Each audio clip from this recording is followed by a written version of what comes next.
There we go. Okay. So we're not wrong. Yes. Okay.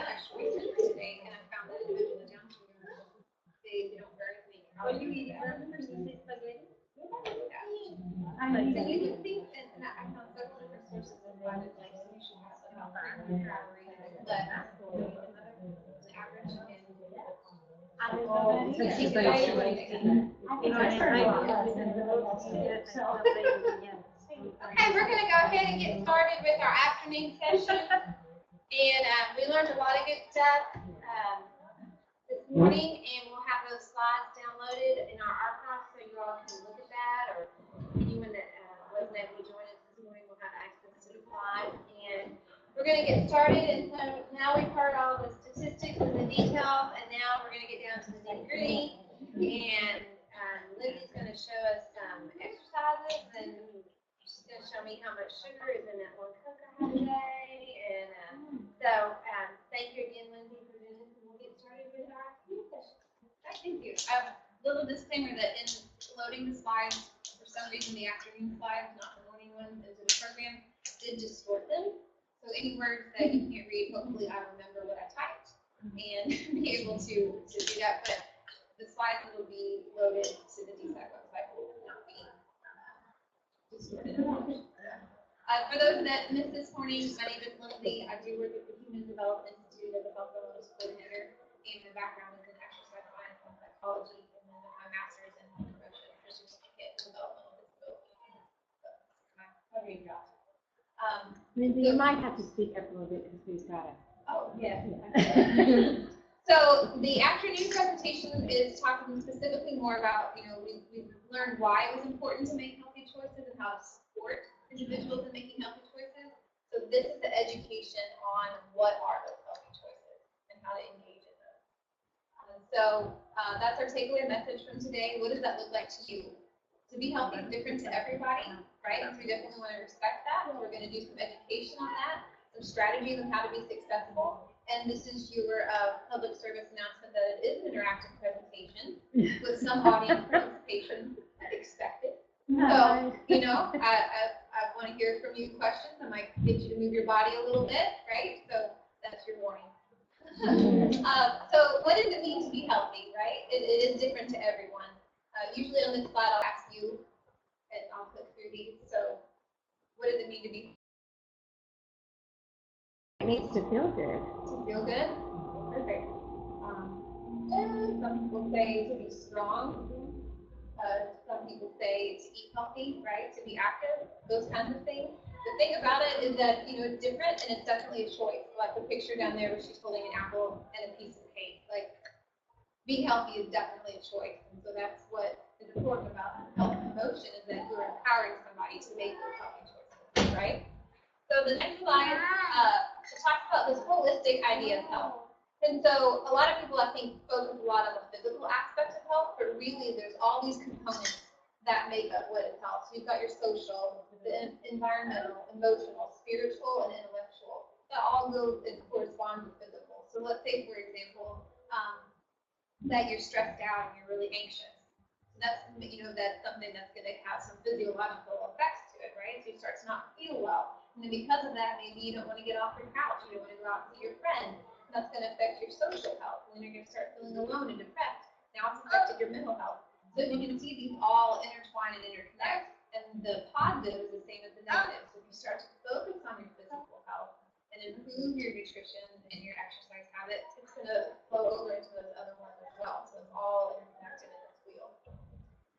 And so this slide, usually I bring it up one at a time. These numbers are specific to the United States. That's us there in the red, white, and blue, compared to the rest of the world when it comes to obesity rate.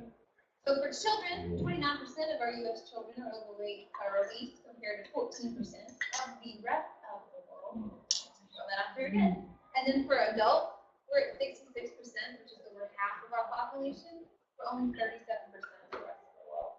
So again, kind of reminding us of what we talked about in the other presentations, that it is an issue for our entire nation. So now if we look at specifically Kentucky, this is from the the CDC, they did a survey on fruit and vegetable consumption. It's a little bit confusing, but this right here, this watermelon says 45.9%. Those are Kentucky respondents who ate fruit less than once a day. So that's almost half the population didn't eat fruits once a day. Now, luckily for vegetables, it was only 25%. So that's about 3 out of 4 are eating, but that's at least one vegetable a day. So still, those numbers could be higher. So we looked at Kentucky. Now we're going to look at the disabilities. Obesity rates for individuals with disabilities are 57% higher than for those without disabilities, which is a large number. And then we look at Kentucky again. We've got 50% of adults with an intellectual disability in the U.S. exercise. That's from the CDC. Those core indicators, remember that 14%? Only 14% are exercising, and that was only 3 days a week for 30 minutes. So these numbers are getting just to remind us, this is what we're combating here. So let me ask you, are you healthy? That's what it says. So this woman here says, what's your favorite exercise? The other woman says, chewing, right? Or the other slide says, I thought clean eating was devouring cupcakes while mopping the floor. Right? So why not? Why do you feel healthy or maybe not? The next slide talks about the barriers to good health. And so these are barriers that individuals struggle with for nutrition and exercise. So the lack of healthy options, again, the difficulty in chewing or swallowing, medications affect our appetite or our weight gain, the physical limitations, pain that's associated with that, our lack of energy. Remember I mentioned that was the number one excuse that we offer up, as well as the accessibility and just overall lack of resources we talked about. So those are our barriers that we're working to navigate. So what can be done, right? So we know we need to eat more fruits and vegetables. Okay, we need to avoid fatty and sugary foods. Yeah. And then we need to drink more water, avoid those drinks that are high in sugar. And then we need to be more physically active. So we're watching less TV and promoting policy programming that offers healthy choices. So again, just reiterating, those are the things that we can do, and there are things that can be done. We have the power to change. So the first part, we're going to talk about specific to exercise and physical activity. Do any of you all know the difference between those two, or are they the same?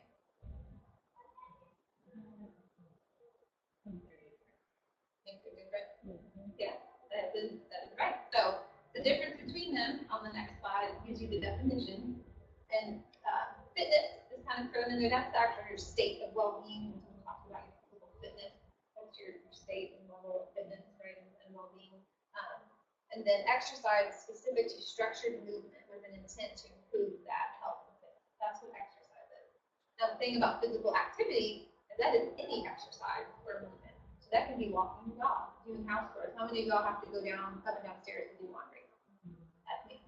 Carrying that laundry basket, right? And my husband said the other day, like, you didn't get to go to the gym today. I'm like, no, I've done full load of laundry. Good. So those kinds of things, house chores and yard work, we don't think about that, but that counts as actual activity. So that's kind of something to think about. A lot of people have this aversion to exercise, right? I don't want to exercise. Well, you can at least start just being more active, right? And just moving your body more and incorporating actual physical activity into what you do. There it is again, taking the stairs instead of the elevator. You'd be surprised. I work on a building with 3 floors. How many people just take the elevator for 1 flight of stairs? And luckily my office is right by the elevator. So I judge. So just a great way to just to think about it. There's a bigger concept than just exercise. So before we get started, remember earlier we talked about the main thing that we needed before getting started with exercise or a health program is when it comes to physical activity, it would be physician consent. So this is called PARQ, Physical Activity Readiness Questionnaire. And I have the link included in the slide, but you can Google image that guide. It's accessible really easily on the internet. And it's simple, just a handful of questions that are yes or no. If you have chest pain, shortness of breath, those kinds of things. So where if you answer yes to any of them, it tells you want to go and see a doctor to make sure that there's not any restrictions or considerations that need to be thought about before engaging in physical activity. So I know Tracy mentioned her wanting to start an exercise program. This will be one of the components for signing up. Because I want to make sure that you either said no to everything, or if you did say yes, you got a doctor signed off and can tell you here's what maybe some of your limitations are. Right? So So that's the first step in getting to know your body, making sure that you're being safe. So after that, our physical activity recommendations. I think it's important to note that vigorous exercise is not necessary for health benefits. I think it's a common misconception that you have to be running, right, to get a good workout. That is not the case. Those physical activity recommendations are talking about moderate activity, and that's what's effective. So that's walking, dancing, gardening. They say that moderate activity can be compared to walking 2 miles in about 30 minutes. So that is a brisk power walk where you can talk with your friends, but kind of like how I am now, where I'm trying to make sure I can move through everything and have to take deeper breaths, and it's not as easy to talk normally, right? So does that make sense about what that means for moderate activity? So you're looking to get at least 30 minutes of that moderate physical activity on 5 or more days of the week. Now that's to maintain just a healthy lifestyle. If you're trying to improve your health by losing weight or anything like that, then you're going to need to do more than that, right? Because that's just the recommendation to maintain. And then strength training activities are also part of the recommendation, and they say to do that on 2 or more days a week because it provides additional health benefits to be stronger, like increasing your productivity that we talked about earlier. Strength training is a big component of that. So when you're starting to exercise, it's really important to always remember to warm up first and then end with a cool down. Even if I'm going to take my dogs on a walk, you'll see me the backyard. They've already got their leashes on, and I'm still moving my legs, just trying to get my muscles warmed up just a little bit, and doing a couple of dynamic stretches just to make sure that I don't go straight from nothing to power walking. Because I have 2 60-pound people. So when I'm going by myself, we are power walking. Oh, wow. Right? So even when you're doing something simple like that, going for a bike ride, make sure that you're warming up the body, right? And that's important for any exercise, just because it wakes your body up, it gets the blood flowing, it gets your muscles a little bit loosened up so they're not as stiff. Same thing for the joints, and that's going to decrease your risk of increase your energy, but decrease your risk of injury. And it only takes just a couple of minutes to do that. So it can be 5 to 10 minutes, or even 2 to 3, just to get started. And especially when you're going to cool down, you want to make sure you don't just stop, right? So this next slide talks about whenever I do a warm up, I like to incorporate something called the brain dance that was developed by Anne Green Gilbert. And what she did was she developed these concepts, the 8 developmental movement stages that we go through in infancy. So working with when you go to crawl, how that's just one side of your body, and when you go to stand, how you pull yourself up. And so she claims, I'm not sure there's much research on it, but it actually helps to bring together that connection between the body and the mind, the cognitive functioning and physicality of everything. So I always like to incorporate that into what I do for my warm-up. So I do a video of that on our wellnessforky.org website of me actually leading the warm-up that I choreographed based on these components. And I'm leading it with my summer program group. We're all in the video and doing that. And so you can definitely check that out and use that at home if you want to start incorporating that warm-up. Just to look at it. So for today, I'm just going to get us a little bit warmed up. We just finished lunch, so it's probably harder to stay awake while I'm talking to you, right? So if you want to stand here, you can stay seated here, but I just want you to do a couple of nice shoulder rolls, right? That's where we hold a lot of our tension. Turn the air conditioning on. I'm not going to make you move that. No, But just in moving your shoulders, can't you feel that the stiffness there? It's kind of moving those out a little bit, right? And so I like sometimes to move my arms a little bit. If I'm standing, I hold this right? So just get to move just a little bit, right? Just stretching a little. It's simple as that. Good. So now we're a little bit warmed up. We're ready to go to our next slide, which is talking about the components of exercise.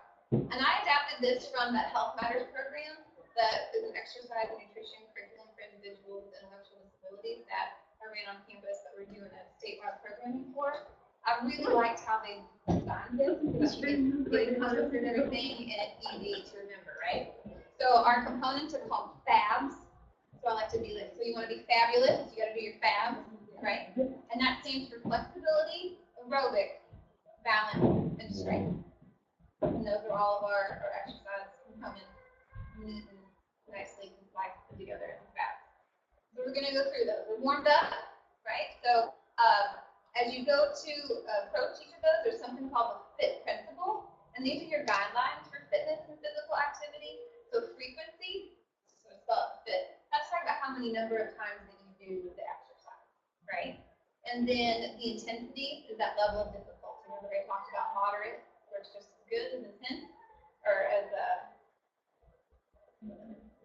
time, my good word, I can't do it. Time is the length of duration. So there's some exercises it might be that you're going to do it 10 times, or maybe you're going to do as many as you can for 30 seconds. So the time is something to consider. And then the type. So obviously, what is the exercise that you're doing? So when we're talking about incorporating some kind of FABS exercise, these are the things that you would consider to put those together. So, that's okay. So just some polite reminders. You want to remember to. Hello. Come on in. Hello. Hi. Hi. Hi.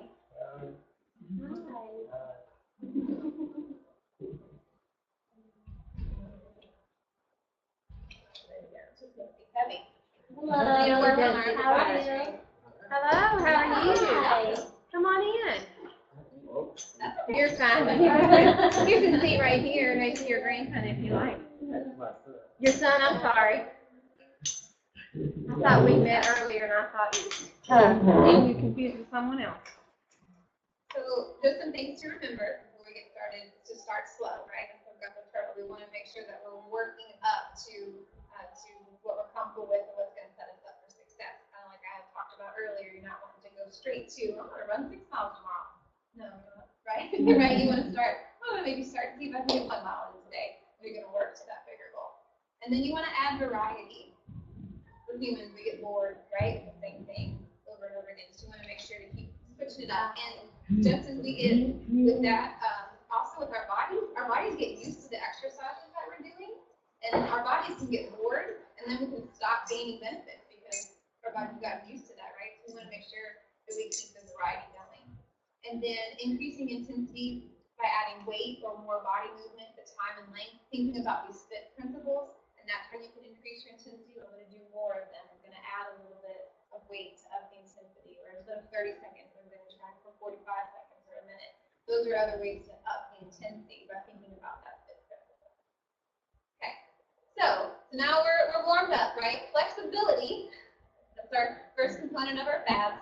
That refers to how far and easily you can move your joints and muscles. So that's talking about stretching, right? That's going to prevent your aches, pain. It's going to improve your posture. It's also going to increase your energy, relieve stress. Just moving our shoulders. I saw a lot of y'all's faces feel like, woo! You know, you're already releasing a little bit of tension there. So I do want to say that in our research, the National Center on Health and Physical Activity for Disability did not recommend flexibility exercises for individuals with Down syndrome. However, I don't agree with that, but I am saying it as a disclaimer. Again, I want to point out that everybody is different. We all have our own strengths and weaknesses. There are those physical characteristics that I mentioned this morning that can be a concern for individuals with Down syndrome, so they need to be considered, especially the hyperlaxity in the joint and the hypermobility in the muscles and things like that. So when it comes to flexibility, we just want to make sure that there's only mild discomfort. It should be stretched just a little bit, not too far. You hold stretches, don't bounce, because that can cause injury. And you want to hold for at least 15 seconds. Take nice deep breaths, just let the muscle relax on its own. And then avoid the neck rolls due to that AAI risk, right? We were talking about the vertebrae slippage. So just avoiding that neck roll altogether, I think is a safer bet. But I do know, I even found when I was doing research for this, several professional ballerinas with Down syndrome. And so I know flexibility is 100% possible.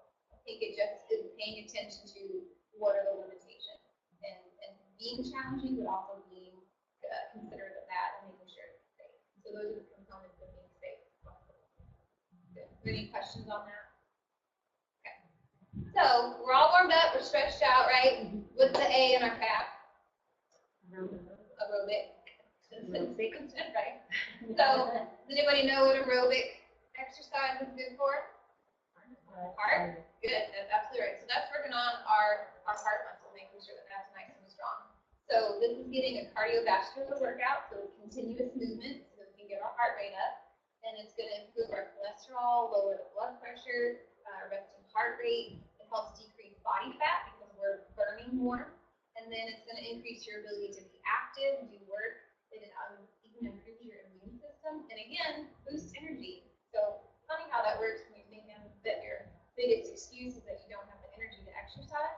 But yet, if you do that 1 minute rule, get up 60 seconds and start moving, you're going to realize that you actually feel better afterwards and a little bit more awake. Sometimes when I'm at the office and I'm in that like afternoon slump, I'll do a couple of sit to stand, which these chairs would be perfect for, but I'll only do it. But that's where you just sit kind of towards the edge of the chair, but not too far, and you just stand up using your leg muscles, not using your arms on the chair that has arms or on your leg, but just actually using your leg muscles. Stand up either for 30 seconds, or I'll do it 15 times with my fit principle, and I am wide awake. I'm good to go. My heart's pumping a little bit, right? And my blood's flowing. I can sit back down and my bottom's not so numb and I can go back to work. So just something as simple as that can help me get back to focus. So when you're looking at aerobic capacity, your intensity should be identified by using your heart rate, which some individuals use perceived exertion charts, which I have one to show you. Ideal time for aerobic activity is 20 to 30 minutes and at least 10 minutes. I probably didn't, oh no, it's right here. So the nice thing about that is that you can actually break up that 30 minutes throughout your day. So remember the physical activity guidelines said 30 minutes a day. It doesn't have to be continuous. You could do 10 minutes in the morning, 10 at lunch, maybe 10 minutes after dinner, and it's still your 30 minutes a day, right? And you're still getting good benefits of that instead of having to break out 30 minutes at one time. So I think that's really something important to remember.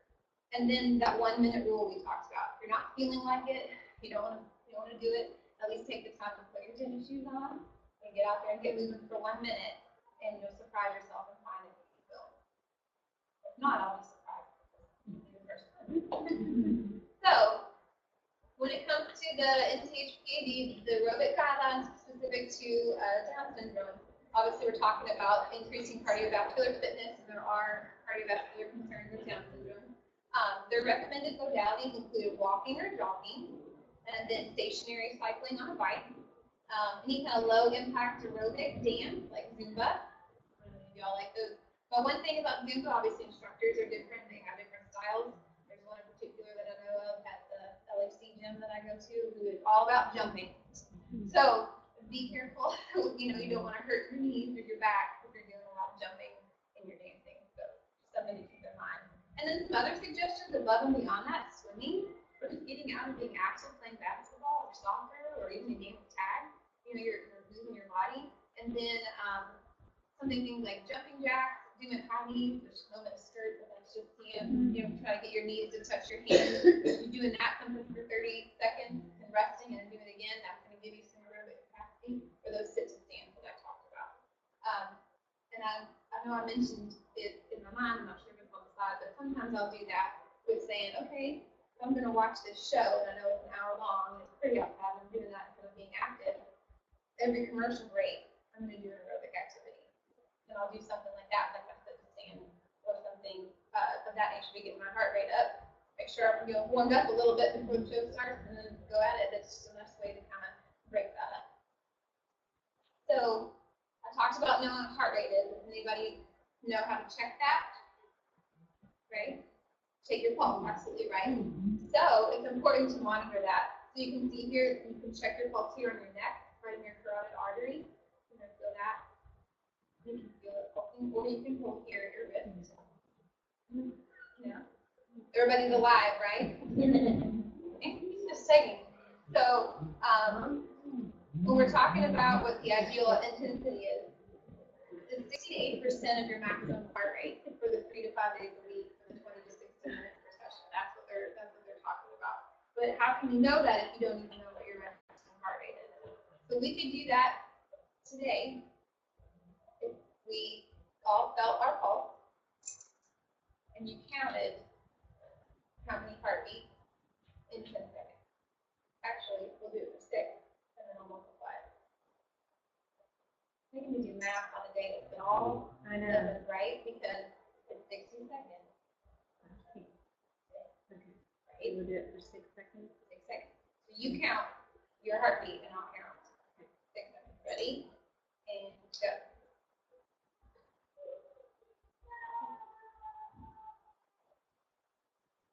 Stop. So whatever number you got, you multiply that by 10, which means you gotta do it. And that is your resting heart rate, just as you're sitting here not doing anything. And usually for the average person, that should be anywhere from between 60 and 100, I think, for the average. I've got that in there. Beat on that, yeah. Right here, 60 to 100 beats is the average for children 10 years and older. So that's what your heart's working out when you're not even doing anything. Okay? So the next slide talks about, so we know that now, how am I supposed to figure out what the right intensity is? Okay? So some people go and get it calculated from a graded exercise test, like a physician or a physical or an occupational therapist. They can do that for you. Or there's a calculation that's just 220 times your age. But now that's very general. Remember, I said everybody has their individual differences and things like that. So that's just something to kind of think about. So when you go to maybe to a treadmill and you can put your hands on there and it measures your heart rate and what your target heart rate is, that's what it usually is going by to ask you what your age is, right? So this here I took from the American Heart Association, and this is more so kind of like based on age. Your target heart rate zone is the 50 to 85%, and that's what those numbers are here, beats per minute, and then this is that maximum heart rate. That's your 100%, that full throttle, pedal to the metal, that's how hard your heart is working. So this is where you're trying to be, is more so in that comfortable range. So I, myself, a lot of numbers, it's like calculation. I don't always have the equipment to be able to hold on to something that's going to tell me what my heart rate is. I don't have a heart rate monitor. I don't wear a Fitbit. There's not any kind of way for me to look at that. So what's wonderful is I actually use this guy right here, which is a Borg scale. It's kind of cut off with that BORG, and this is the perceived exertion chart that I mentioned earlier. So this one I took from that Health Matters book because I really liked it. So the numbers over here, they correlate to your heart rate. So remember, resting heart rate was around 60, so that's what that 6 is. So here's our yellow heart rate. That's where we were looking at the numbers that were in our moderate intensity range on that chart we just looked at. So the green for light green, that's light activity. You can see this woman is walking leisurely. She's got a smile on her face, right? She's having a nice, quiet afternoon stroll. And then we get into the yellow, where a heart beats more at 120 to 160 beats per minute. This is more hard, right? So this woman's running, she's getting her arms going into it, and she's still smiling, but not quite as much, right? Because she's working harder. And then we get into the red zone. So this is getting closer to that maximum heart rate, where our heart's working really hard, right? And it's very hard, very, very hard. You can see this woman, she's grimacing, her hat is flying off her head, and I'm pretty sure her legs are reaching as far as possible, as hard as they can to try to run as fast as possible. So this is not necessarily our goal, right? Absolutely, especially when we're just getting started. We're shooting for this yellow area. Maybe even if it's the first time we're being active in a long time, we would shoot more so for the light green area. So I really like this because it helps you have a better visual representation, right, of what your exercising is. So now we know how much we're exercising. What else is good about our aerobic activity, right? So we talked about blood pressure before, and I remember I mentioned that study that it's a leading cause of illness and death in the United States, and it affects about 1 out of every 3 individuals with high blood pressure. So the thing about blood pressure, there's the 2 numbers. Does anybody know what a good blood pressure number is? 120 or 80, right? Kind of ingrained in our brain. So the numbers that we're looking at, so 120, that's our pressure in the heart when it beats and it contracts to push the blood out through your body, right? And then the other numbers for when it's at rest and it's filling back up with blood, waiting to be pumped again. So that's what those 2 numbers correlate to. So we want to make sure our heart is healthy so that it can be continuously pumping, right, and keeping us alive and being safe and working through the arteries. So if we have high cholesterol or any kind of heart disease issue, it's having to work harder, and it's going to be needing more. There's not going to be as much of a lifelong line, right? Because it's working harder early on. So we want to keep it as healthy as possible. Now, not everybody has the opportunity to take blood pressure before exercising, but there are some numbers that your systolic is over 200, your systolic is over 100, heart's already working hard enough, so we don't want to be doing anything more, because when you do aerobic activity, you're going to expect it, right, to increase some. So the good thing about it is it's going to come back down, and the more that you work on your heart health, the better your resting blood pressure is. Okay? So the thing about blood pressure and heart rate and all of that is that it can be affected by medication, right? So you want to make sure to check your medications and know what to expect. So some things like beta blockers, that are really going to inhibit, trying to keep you from your heart beating too fast. And so that's going to make you feel different when you exercise.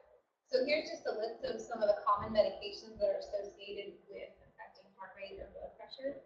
So that's just something to think about, that when you go to exercise, if you're on these kind of medications, making sure you know what to expect, what they're doing to your heart, what they're doing to your body, to know what those effects are going to be and how that might interpret your exercise. Especially if you do have a heart monitor and you're trying to get to that target heart rate zone, this is obviously going to affect that. So that's just something to keep in mind. Now, once we know all this, right, we want to get started on our exercise program for our aerobic capacity. So this is from the NCHPAD, some guidelines to get started. Remember that turtle, we want to start slow, start small, and build up. So getting started, if you haven't done anything before, we're doing 5 to 10 minutes of our continuous aerobic activity just 1 to 2 days a week. We're going to try to make sure that we're building a nice foundation and not starting off too hard. Once you're comfortable with that, you can increase it and try to make sure that you're meeting 40 to 60% of that target heart rate. You can tend to try to get to that 30-minute mark that we're reaching for, and we want to do that 3 to 4 days a week. So that's our medium ground. Because what our ultimate aerobic capacity goal is getting to that 60 to 80% of that target heart rate for 20 to 60 minutes on 3 to 5 days a week. And you can progress through these stages and go back and forth. Like I said, if you go on vacation, you haven't done anything the entire time you're away, and you've probably eaten all kinds of not so healthy things for you, you're not going to want to come back from vacation and be right at this level, right? You just set yourself up for failure if you do that, because you're not going to be feeling that you can have the capacity to work at that mode. So you're going to want to start a little bit lower. So just some examples for that. So now we've done our flexibility, our aerobic. Balance is our beat. And a lot of individuals don't think about balance, but the nice thing about it is that it really helps to keep our legs and core muscles and all over our body in good shape, that will then decrease the risk of fall.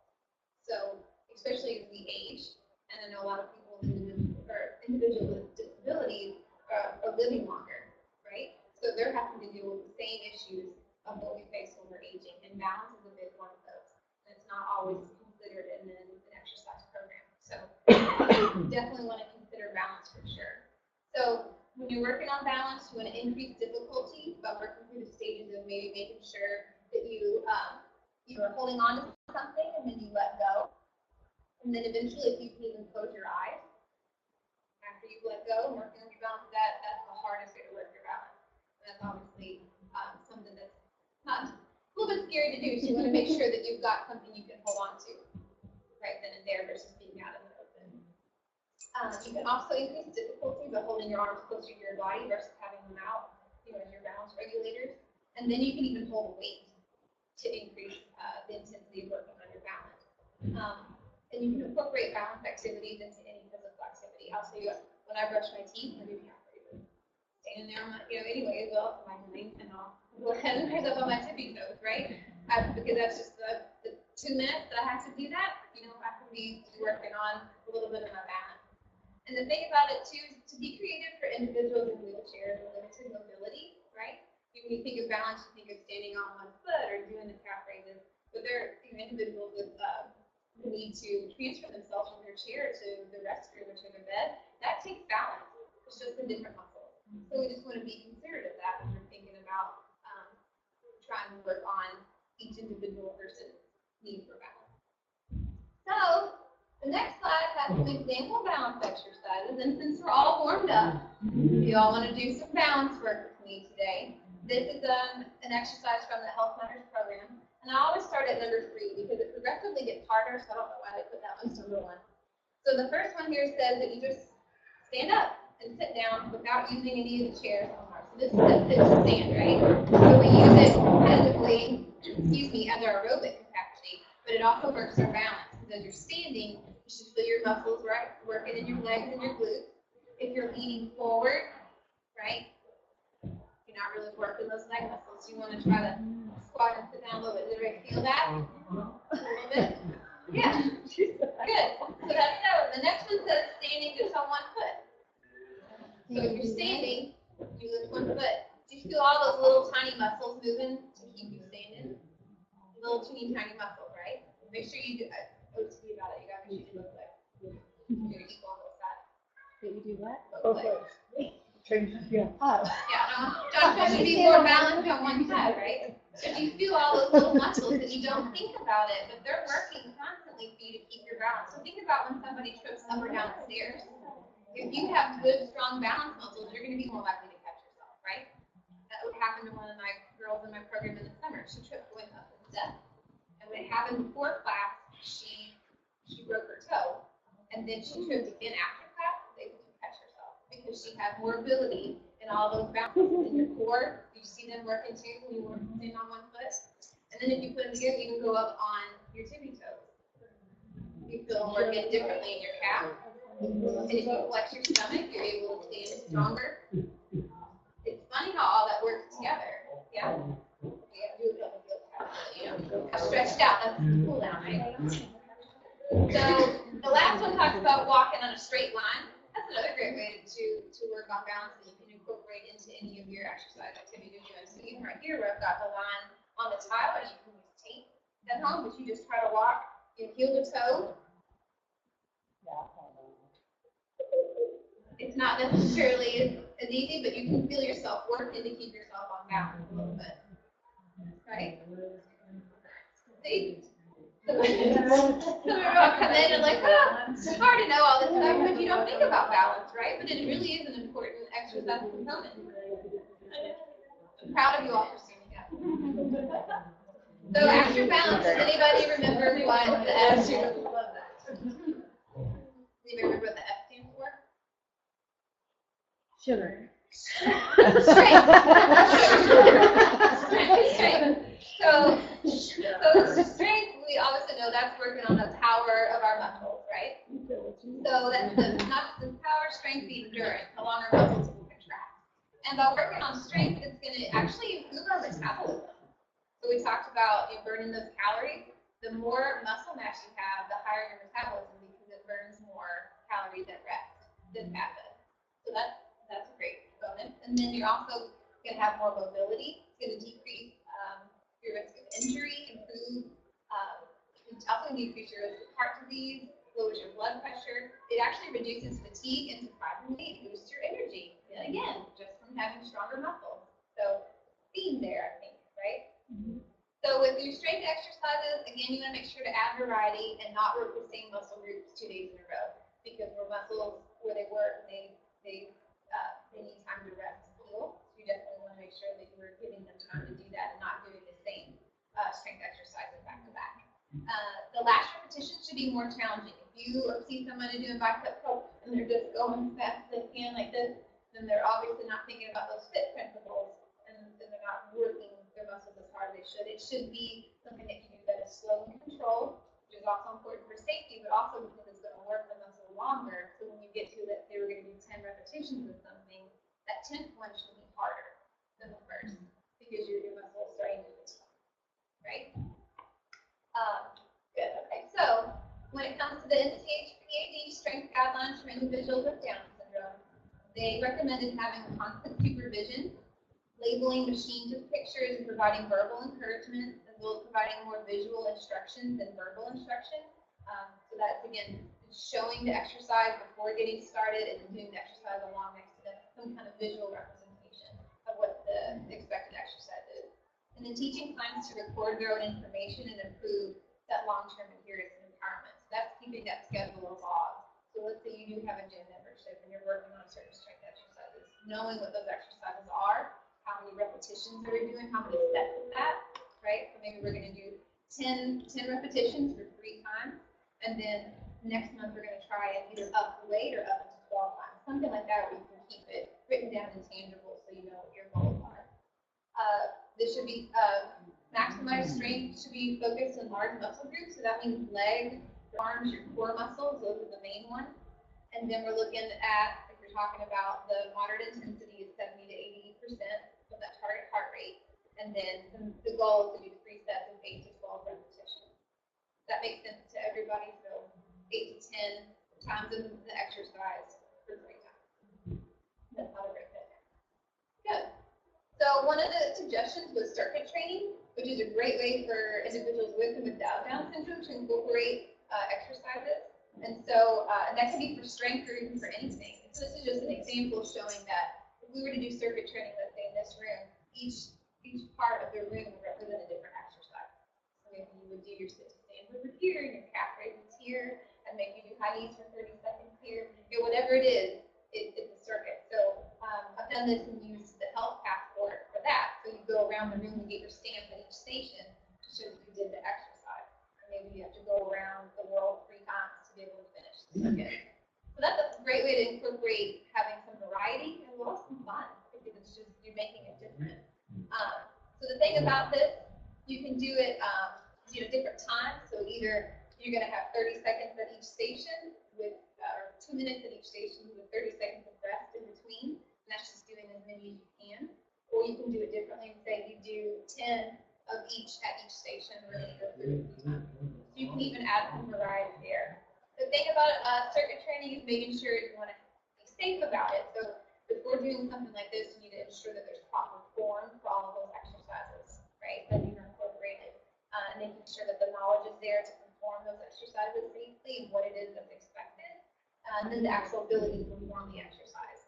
So this is another example why I didn't like to use sit-ups and push-ups, because it's harder to keep proper form in those, and I obviously didn't want to do it in this setting because it's harder to supervise.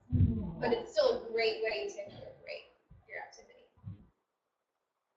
Even a more fun way to do that, which I don't want to spoil anything, but I do intend to bring this obstacle course to our exercise classes that we're going to start at DSAC in May. But that's another great way. So it is circuit training, but you're not really thinking about it. So again, Dollar Store, I got these cones. This is just tape, little yardstick that tapes down. I've got pool noodles. I'm going to put that picture in there, but we use pool noodles as hurdles. This is get the pedometer to 60 as fast as you can. So just different fun little activities that we did in an obstacle course made you not even realize that you were exercising, right? So just a fun way to do that, add a little bit of competition. I will say that we didn't compete against each other. It was a competition of, okay, let's time you going through all of them, and then we're going to do the same obstacle course in 4 weeks and see if you can beat your own time. We also did it as a relay. So after one was finished, they would high-five the next person, and that one would do their event and high-five the next person, so everybody got to do every event. So it was a great way of team building as well. So just another example of a way to make it fun and inexpensive. So we're done, right, with all of the exercising, our fabs, we warmed up.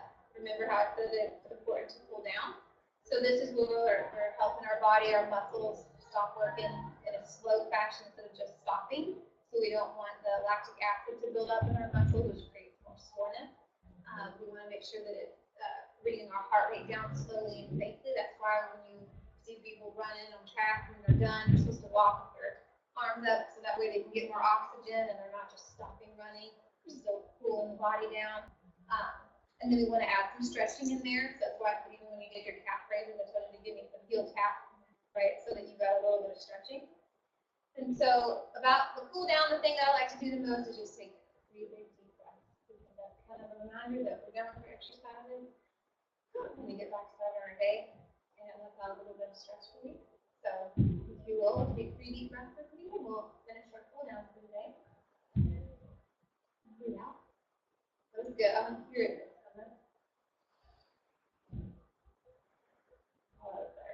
And then give me one more. So you feel nice and cool down, relax. Now that was just 3 deep breaths, right? So really important component to make sure that you're incorporating that for sure. And also make sure you don't want to get dizzy by just stopping exercising. So getting those deep breaths will help with that oxygen flow. So This, the physical activity pyramid that I actually created is on our Wellness for KY website, but it kind of just shows you the foundations, the things you should be doing every day, like walking the dog, taking the stairs instead of the elevator, some of the other things, making sure we're drinking water. And then 3 to 5 times a week, incorporating our aerobic exercise as a recreational activity, that's our physical activity. Remember the difference that we talked about from exercise and physical activity, making sure we're getting both of those components in there. And then, incorporating the strength training right here 2 to 3 times a week. And then leisure activities, which just talks about reading and gardening, making sure to take care of your mental health as well. What do you need to do to take care of yourself and relax, right? And take a bath, whatever it is. And then the very, very top, let's cut down on video games and TV watching, which is probably, if we took a poll of everybody in the room, what consists of the green part, right? Is what's going on up here. So it's just something to kind of keep in mind. And then the NCHPD gives some good suggestions on ways to increase physical activity. Again, parking farther away. Walking to the corner store. If you're going to do that for a little family outing or other activities in the neighborhood, you can walk there. That's adding steps and activity. Dancing is a great way. There's a good song that comes on the radio while you're in the kitchen cooking dinner. Take a quick 2-minute break and dance it out, right? You can sign up for an exercise class, like we're going to be offering, and do that, or you go for a swim. You can use the push mower to mow the lawn. Doing yard work, gardening, things like that, that counts as your physical activity. And then again, taking the stairs instead of the elevator. Get that one in there. Connect with your neighborhood and see if there's any walking groups. I know the Arboretum has things like that. There's also something called Walk with the Dog. Anybody heard of that? There's a website, I think it's walkwiththedog.org, and it is throughout the nation. They schedule an actual physician to walk in a local community park, and you go, and for that hour, you get to walk with the doctor, and you can talk to them hopefully, ask questions, and kind of a nice informal way to talk to the doctor, and you're being active and walking. So that's a really good one. And then small walking groups are pretty regular. So those are also ways to get out in the community and get active. And then for every 1 hour of TV watching, you walk once around the block. It's a good little extended statement to kind of have. Or this is where I mentioned doing the exercises during commercial break. Just a couple of fun little tips that might be easy to incorporate into everyday activity. So when we're exercising, we need to make sure that we drink plenty of water, right? So if we're exercising, sweating, if it's hot outside, if you're already feeling dehydrated or you're sick, and if you're exercising every 15 minutes is when you need to be taking a drink of water, okay? So ironically, when you feel thirsty, that's already a sign of dehydration. So that means that you're already under where your levels need to be. You need to be drinking more water. Some of the symptoms of dehydration are headache, feeling weak or dizzy, constipation. It's usually the first thing that I ask somebody, tell me about constipation. Are you drinking enough water? And dark urine is another indicator of that. So some easy tips to make sure that you're drinking enough water. Start and end each day with a glass of water. That's what I do, except for ending the day. If you drink a glass of water right before going to bed, it might disrupt your sleep, right? So I definitely drink a glass of water in the morning, but then I also have a glass of water by my bedside in case I wake up in the middle of the night and I'm thirsty. But having a water bottle with you always is another great easy way. So I've got my water bottle, I take it with me everywhere and just fill it up. And you'll start to drink it mindlessly if you're not thinking about it, so that you're getting water. Just when you start to feel thirsty, you drink, and you're going to drink more water that way, versus only when you're eating, if you actually have it with you all the time. And then do not substitute other drinks for water. So if you are thirsty, your body's telling you that you're thirsty, a soft drink, even though it's cold and wet, is not going to help with the dehydration. There is some water content in it, but water is the best thing for you. So, since we're already talking about water, that takes us from our exercise into our healthy eating nutrition portion of the presentation. And so, why is drinking water important? Obviously, to stay hydrated, right? It carries oxygen, it aids in digestion, and even serves as an appetite suppressant. So I know losing weight is usually a big component for a lot of people, and drinking more water kind of helps suppress your appetite. If you're thinking of drinking water throughout the day, that should help with that. Prevent bloating, which I think would be ironic It's going to protect your organs, lubricate your joints. It's actually going to regulate body temperature and your blood circulation. So whenever you're getting hot or having a hot flash, cool water can help with that. And then it removes toxins and waste by expelling them through your body and going to the bathroom. So a lot of great benefits of drinking water. It can make your skin softer, right? Big question is, how much water should you drink? Do you all know the answer to that? Right. So 6 to 8 ounce glasses a day, which equals 64 ounces. I have a video to show you that's coming up next that actually tells you there's no science to support that. It's easy to remember, right? So when it comes to water consumption, you want to think about everybody has individual needs. So it's good to drink. A good 64 ounces is a good thing to have, but some of us might need more, right?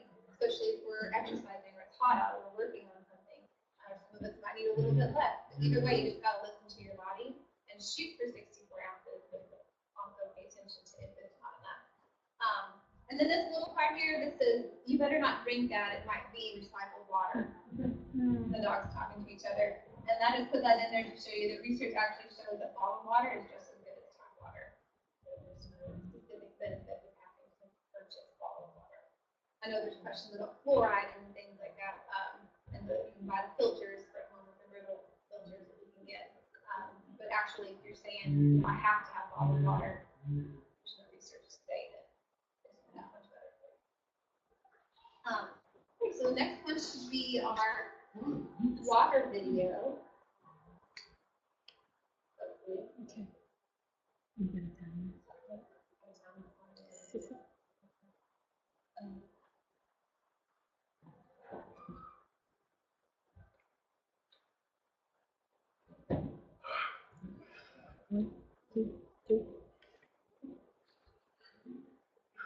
We talk a lot about the essentials our bodies need: good carbs, good fats, and lean protein, certain vitamins and minerals, and even fiber. But there's another essential ingredient for health we don't want to overlook: water. Did you know that the human body is about 60% water? So taking in all those other essential nutrients won't sustain us without water's help. That's because every cell in the body depends on water.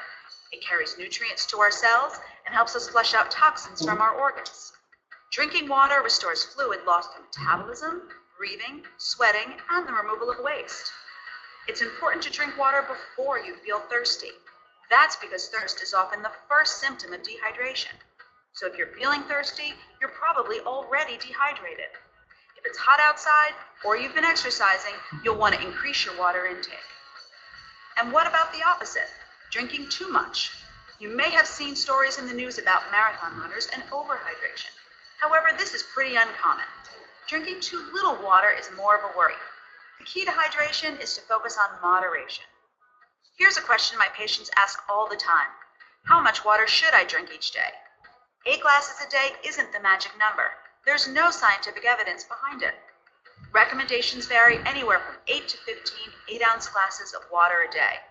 How much water you need depends on a number of things, like how big you are, your activity level, how hot it is. If you're at all concerned, talk to a doctor or nutritionist about your particular needs. Most people get about 80% of their water from liquid and 20% from the food they eat. Foods that have a high water content include lettuce, watermelon, broccoli, and grapefruit. They're all over 90% water. Carrots, apples, and yogurt also contain a lot of water. And of course, liquids such as milk and fruit juice, and even herbal teas will help keep you hydrated. Plain water is simply the best calorie-free beverage. If you want to add some flavor, just add a squeeze of lime or lemon or a splash of 100% fruit juice. Sparkling water is also an option for a bit of zing. And filtered water from the tap is a convenient and cost-effective thirst quencher, so drink up. I like to show that video because one of the first presentations I did when I was hired was to a graduate school class, and there was a mother there whose daughter had a disability, and she asked me after, she's like, I can't get her to drink water. She only drinks beverages that have to be colored. Like that, I have to be that. She said, and the Crystal Light, it has so much sugar in there. I just am at a loss. I don't know what to do. And so I told her, you know, it can be as simple as infused water. I have a pitcher that has an infuser in it. And you can put strawberry in there, limes, cucumbers, I mean, all different kinds of fruits or even vegetables like the cucumbers. And it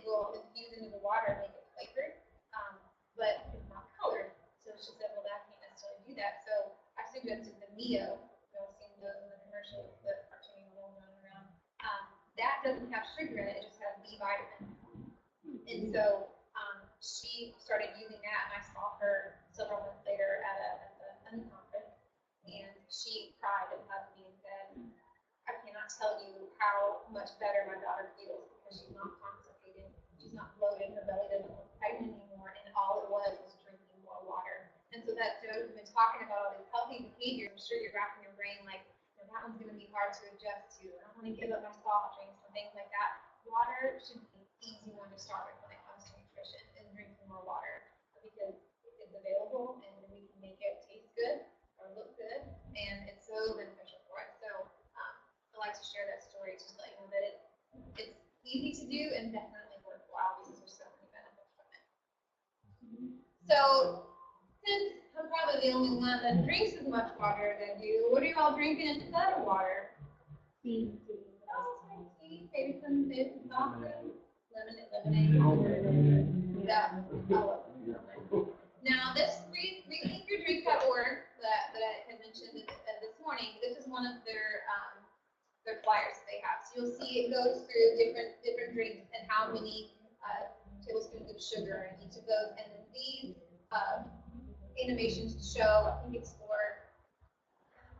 154-pound person, how many minutes of exercise they would have to do to burn off the calories from those sugars, right? So that's what those are. So you can see this is water, jumping up and down, that's a 0, don't need to do anything for that.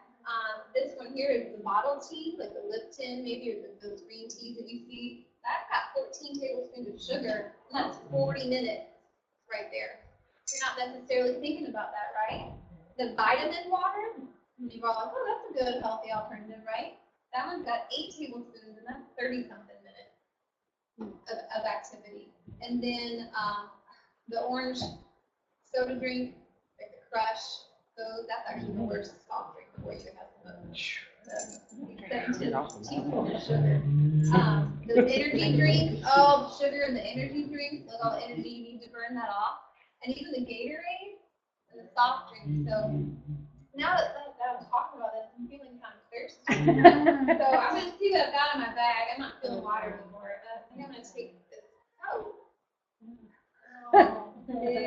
So look at all the sugar that's in that. So this guy's got 65 grams of sugar. There's 4 grams in 1 teaspoon. So when I drink that bottle, that's how much sugar I'm putting into my body. A lot of sugar. So that guy throwing back the sugar packs. Yeah, there it is, right? Someone pass this around. Okay, so you look at it. Yeah. You look. I don't need it. Been there, done that. So I'll get a Sprite, right? Right? Sprite's healthier because it's clear, right? Sprite's the healthy option, right?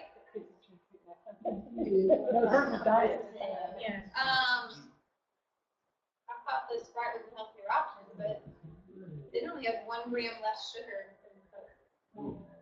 So I guess I'm not gonna have Sprite then anyway. We'll pass this one around too. So okay, so I can't have Coke, I can't have Sprite.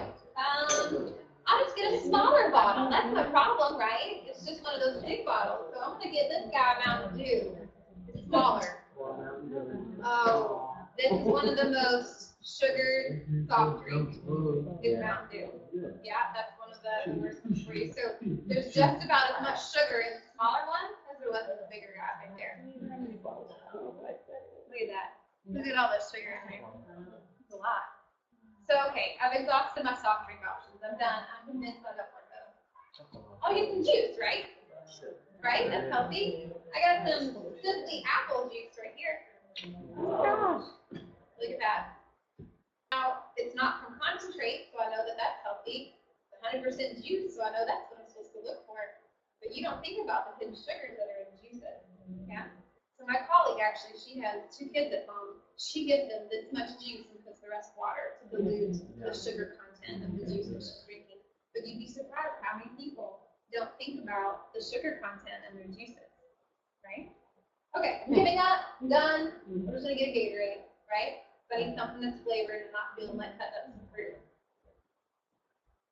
There's still sugar in my Gatorade, right? I can't believe that.